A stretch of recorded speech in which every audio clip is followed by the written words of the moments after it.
BPL এর শুরুর মাঝে হতে যাচ্ছে আইপিএল এর মিনি নিলাম, যেখানে আসন্ন আইপিএল কে সামনে রেখে আইপিএল এর জন্য চূড়ান্ত সংক্ষিপ্ত তালিকা প্রকাশ করেছেন ইন্ডিয়ান ক্রিকেট বোর্ড বিসিসিআই।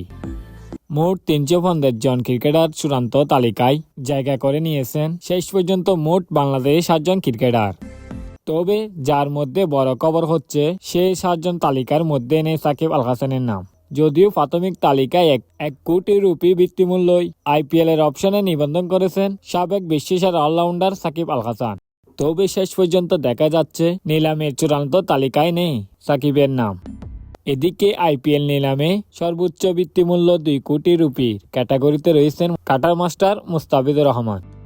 আর মুস্তাফিজের সাম্প্রতিক সময়ে পারফরমেন্সের বিবেচনা মনে হচ্ছে এবছর হয়তো পূর্বের সব রেকর্ড ভেঙে ভালো একটা প্রাইজ মানিতে দল পেয়ে যাবেন এই কাটার মাস্টার। তাছাড়া বর্তমানে আইপিএল এর দল দিল্লি ক্যাপিটালস মালিকানাধীন দল দুবাই ক্যাপিটালসের হয়ে আইএল টি20তে দুর্দান্ত পারফরমেন্স করে বেড়াচ্ছেন মুস্তাফিজুর রহমান। সুতরাং বোঝা যাচ্ছে এবারকার মিনি নিলামে সবগুলা দলের আগ্রহ থাকবে মুস্তাফিজুর রহমানের উপর। এদিকে আগামী 16 ডিসেম্বর আবুধাবিতে অনুষ্ঠিত হবে আইপিএল এর মিনি অপশন।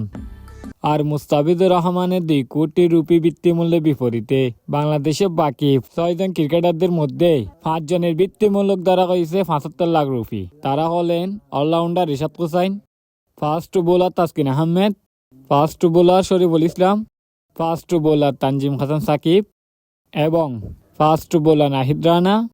আর এর বাইরে 35 লক্ষ রুপি বৃত্তিমূল্যে চূড়ান্ত তালিকায় রয়েছেন এখন পর্যন্ত বাংলাদেশের দলের জার্সি গায়ে না ওঠা অলরাউন্ডার রাকিবুল হাসান।